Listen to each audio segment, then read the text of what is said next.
This is Steve Zeltzer with Pacifica.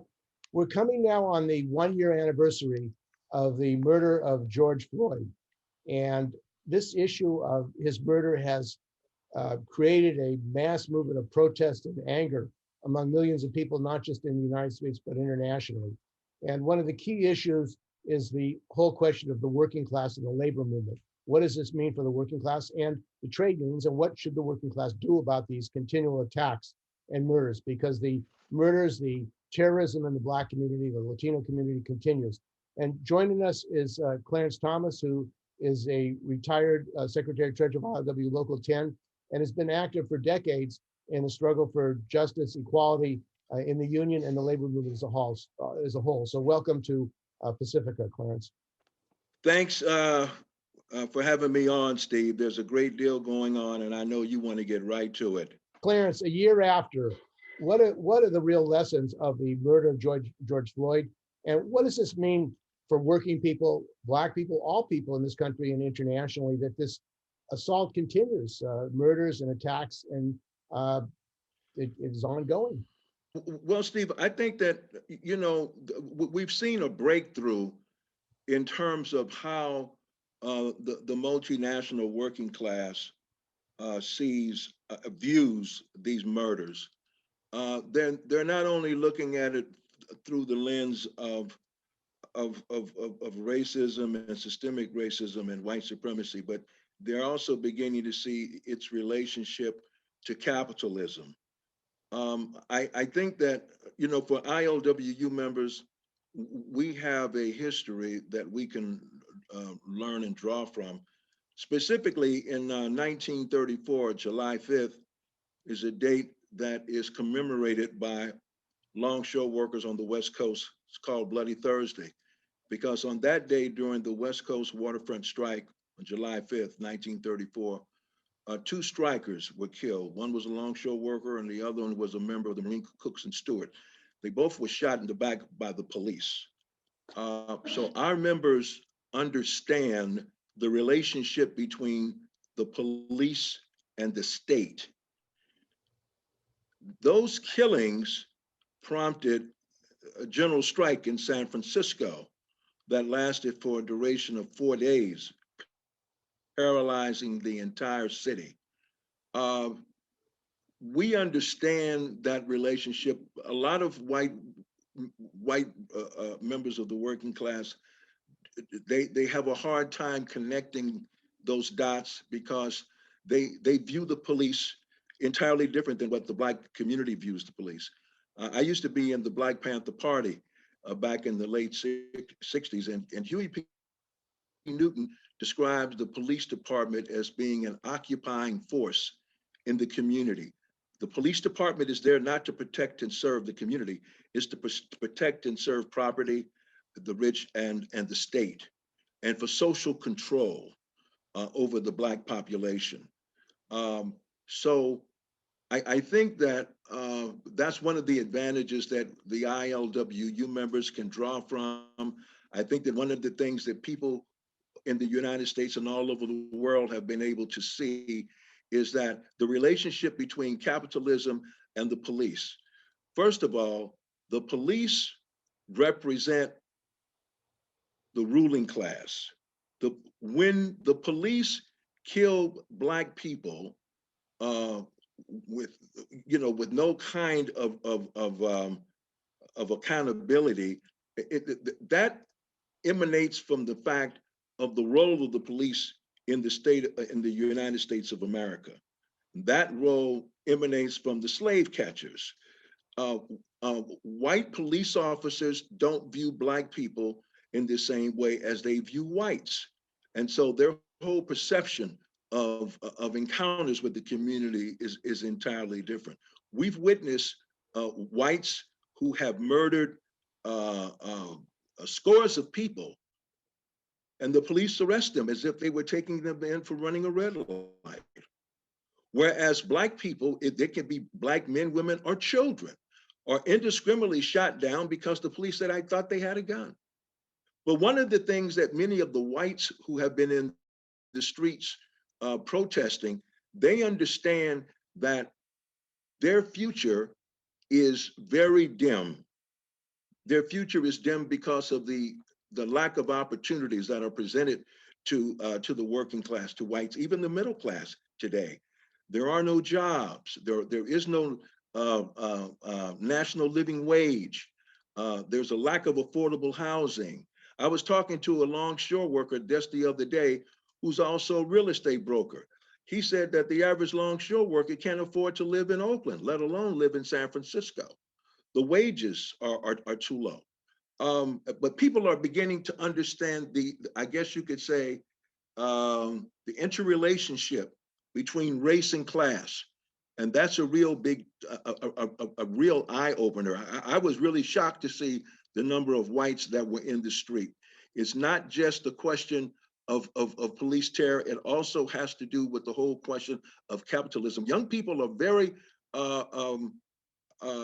enthusiastic to critique capitalism. Unlike many of our generation, Steve, who came up during the formation of the national security state, the socialism scares them. It's a boogeyman. Ooh, you know, young people can critique socialism, critique capitalism because they're the ones that are working in Amazon. Many of them have degrees. They're the ones that are working in the gig economy, holding 2 or 3 jobs. So they're understanding the relationship between race and class, and I think that's a very, very important thing. I would just like to say this, Steve. I think that ILWU Local 10 has been one of the few unions in the United States, if not the world, that has continued to draw upon its radical history and tradition, and to demonstrate to the working class what it needs to do in order to address these issues. Let's take for an example, Juneteenth of 2020. What happened on that day?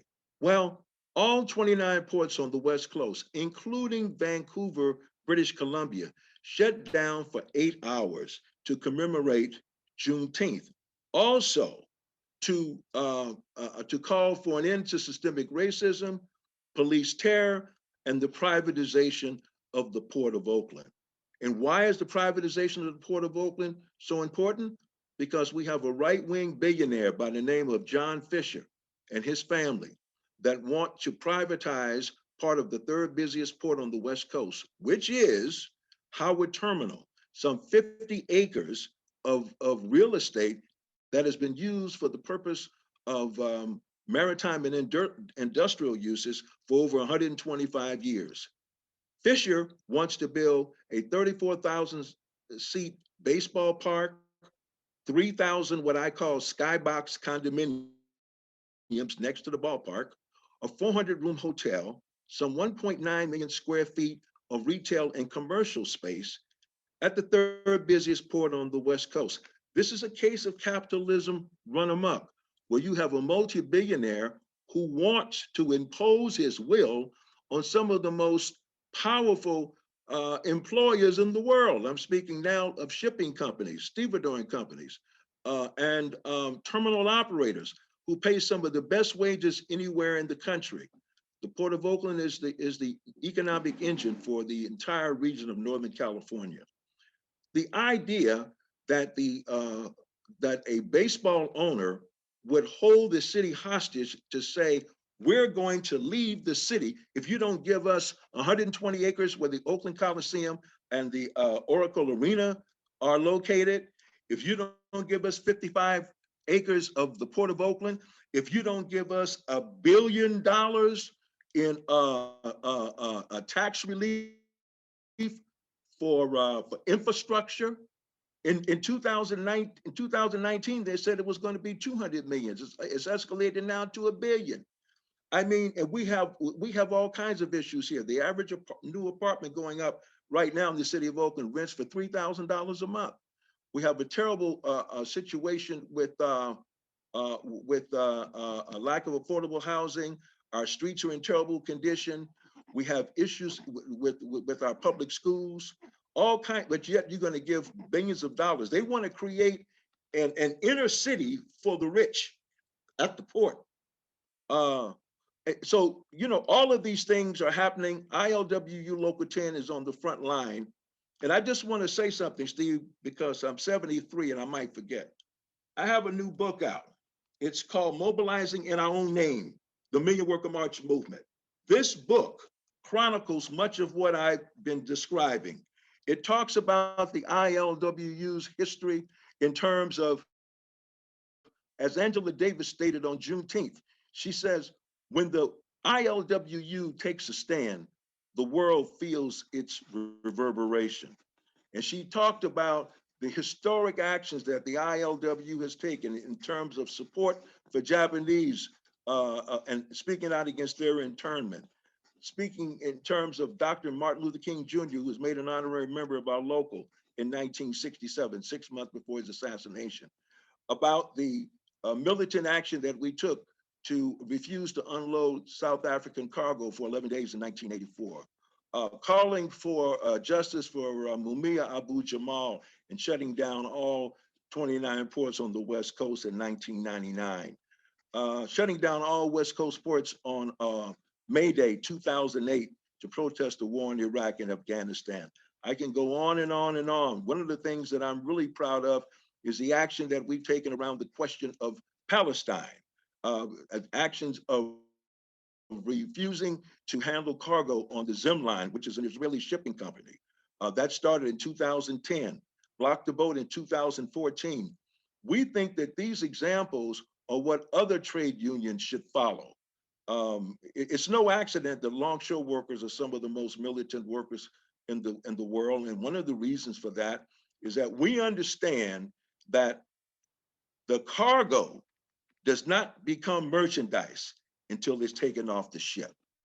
So we understand capitalism very well. We understand that the only reason why we enjoy the benefits that we do from our employers is because they know that if they don't pay us a fair wage, the ship will not sail on time, that cargo will not be unloaded. We have tremendous power at the point of production, and we're not at all reluctant to exercise that power. There's an issue now in Vermont where the Vermont AFL-CIO was concerned about a possible coup by Trump, and they voted a resolution against the advice of Richard Trumka, the head of the AFL-CIO. There should be a general strike if they try to have a coup and take power against the people. And now the AFL-CIO, Richard Trumka, is trying to take measures against the Vermont AFL-CIO. Why would the AFL-CIO oppose mobilization against a potential fascist coup in the United States? It is because, Steve, that the AFL-CIO takes its orders from the Democratic Party.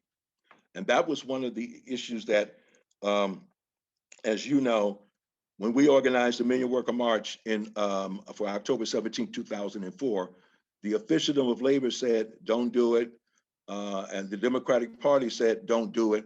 And that is because the Democratic Party wanted all of labor to be out doing all the grunt work in the streets, the grassroots organizing to get John Kerry elected president. And what did John Kerry represent?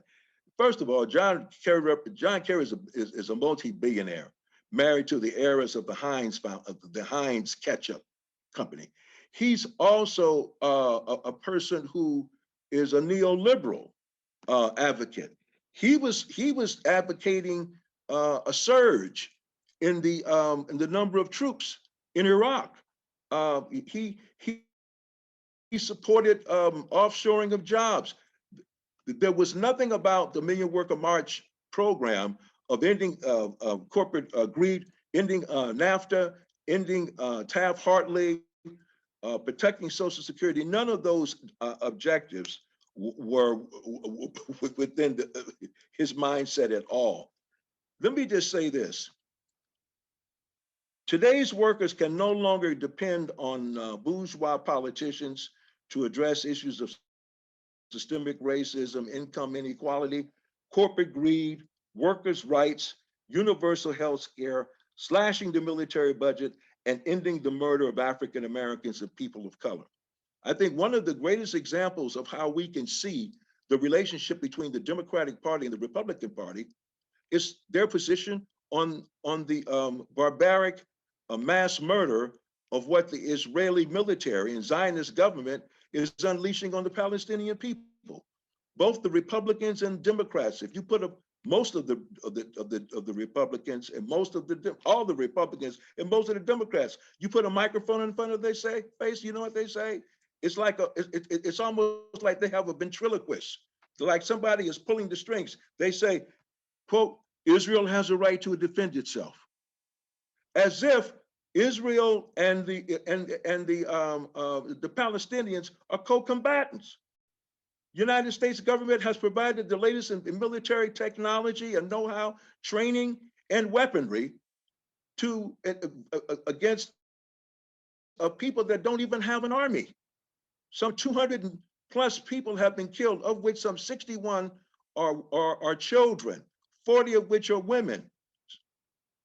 And the violence escalates.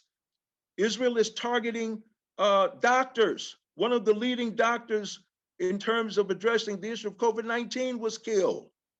They're destroying infrastructure. Some 42,000 people have been displaced. 3,000 homes have been destroyed. And the Republicans and Democrats are saying the same thing.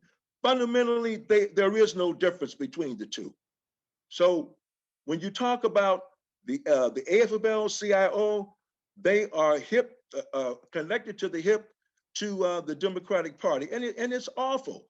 So what Trump is basically saying is that, no, you don't have a right to be concerned about the issues of the working class. Your issues are the ones that we define for you. And that means we do what the Democratic Party requests. I'd like to call attention to something, Steve, that you remember very well. Many of your listeners probably will too. The Employee Free Choice Act. Do you remember that? The Employee Free Choice Act was put on the table when Obama was in power. The Democrats controlled the House and the Senate. And what happened? They said that they couldn't do it. They said that they couldn't do it. Let's see what they're going to do around this. What is this? This PRO Act, which is a watered down Workers' Right Act. I don't even want to go into the details of this.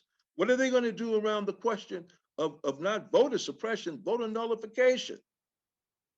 There's a Black woman by the name of Kirsten Clark, who is up for a position in the Department of Justice for Civil Rights Division, a sterling record. There was a vote of 11-11 standoff between Republicans and Democrats to stop her nomination from going to the floor. I don't know what more does the working class need to understand that we have to break from the Democratic Party. It's going to take some time, but we're forced to. They have their needs and our needs are two different things. You know, it's amazing to me that Black people could look at a man like Joe Biden, who they say has compassion because his family was killed in an automobile accident and his son Bo died.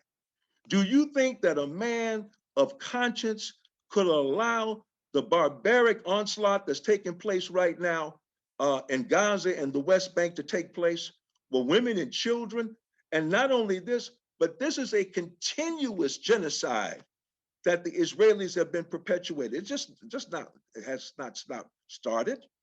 Children are being traumatized. But one thing we can say, today, the Palestinians had a general strike. They had a general strike. So all of the terror and barbaric mass murder that the Israeli government has perpetuated against the Palestinian people, their will is not broken. Their will has not been broken. The spirit of the Palestinian will is greater than the Zionist and American U.S. foreign policy, U.S. Technology. So we need to be very clear about this. Joe Biden does not care about Palestinians. He does not care about Black people. How could you say you care about Black people and not care about Palestinians? Palestinians and Black people have a very, very similar history in their respective countries. I believe, and history bear this out, that the United States supports Israel because Israel, like the United States of America, is a settler country who committed genocide in order to establish the United States of America and the state of Israel. And that is a fact. The Israelis have been moving against the indigenous people since 1948. I should know because that was 1 year after I was born in 1947. The United States government, what did they do? Committed genocide against the Native American people. That's a fact. So they have a common origin. It's racist, it's white supremacist, and we have to call it out for what it is. It's that clear. And we cannot be afraid to call it for what it is. Israel is an apartheid state. That's not only Clarence Thomas, others have said it, including Bishop Desmond Tutu, who was there in 2002. He said, yeah, in many respects, this is worse than apartheid in South Africa. And Black people need to call it out. Occupation is a crime from Baltimore and Ferguson to Palestine. And that's a fact. That's not just rhetoric, it's real. And we need to call it out and we need to establish that solidarity. Solidarity is not an empty slogan. I can say that because at Local 10 has taken action in refusing to cross community, I call them blockades, and not handling cargo from Zim vessels. That's not an easy thing. It's not. People gave up not only a day's pay, but the Zim line stopped coming to the Bay Area. Those are longshore jobs. But I remind people on the left, you cannot just expect Local 10 to be the shock troops. Everybody has to stand up. That's what change is going to happen. It's easy for Local 10 to get isolated. They can start throwing fines on our officers, sue them, putting us into injunctions and all the rest of that kind of thing that they've done in the past. So we can't be isolated. Others have to take up the mantle to do what we've been doing. The ILA on the East Coast, in the Gulf, the Great Lakes, they got to do the same thing. Zim ships have been coming in on the East Coast. So are you? Yeah. Do you think the idea of an international labor blockade of all unions worldwide is what is necessary really to shut down Israel? Steve, let's be very clear about something. Next to slavery, shipping, one of the first manifestations of global capitalism. Let's face it, movement of cargo. That has wide-ranging ramifications. So much so that when Nelson Mandela found out about the action that ILWU Local 10 had taken with respect to not unloading the Ned Lloyd Kimberly in 1984, he was on Robben Island when he got that news. But for people in the audience to understand how this works, we're talking about ships, we're talking about rails, we're talking about trucking, we're talking about air, all being connected. If the ship does not unload that cargo, it can't get on the trains, can't get on the trucks, can't be put on the planes.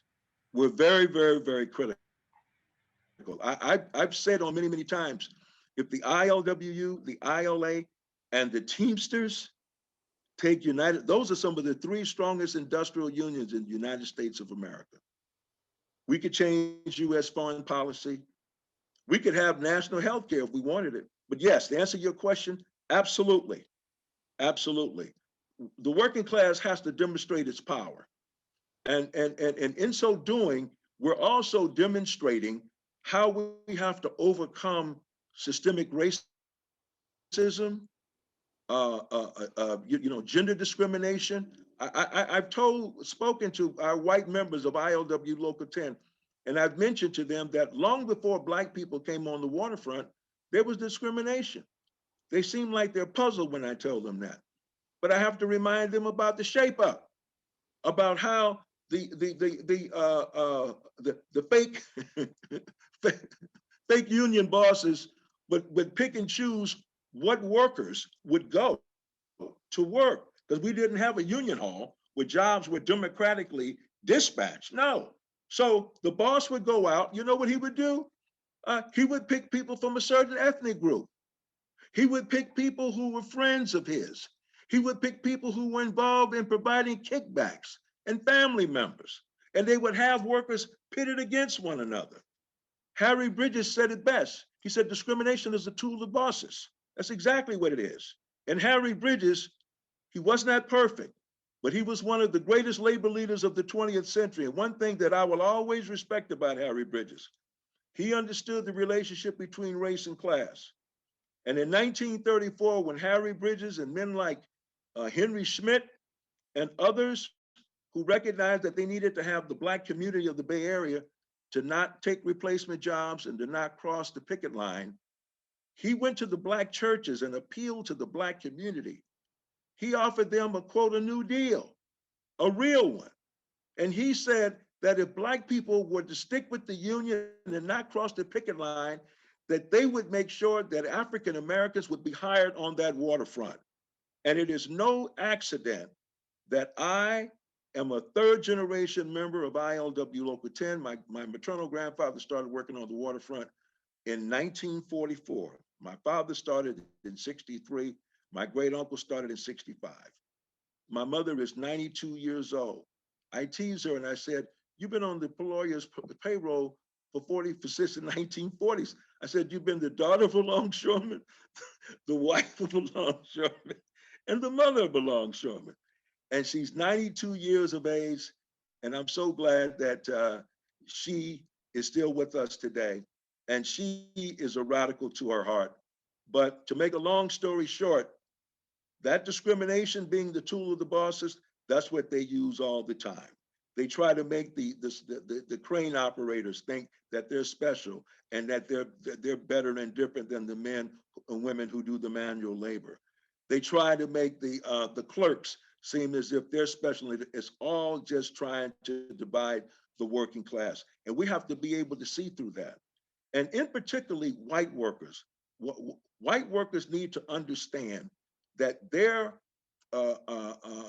fortunes rises and falls with all of us. All of our destinies are inextricably linked.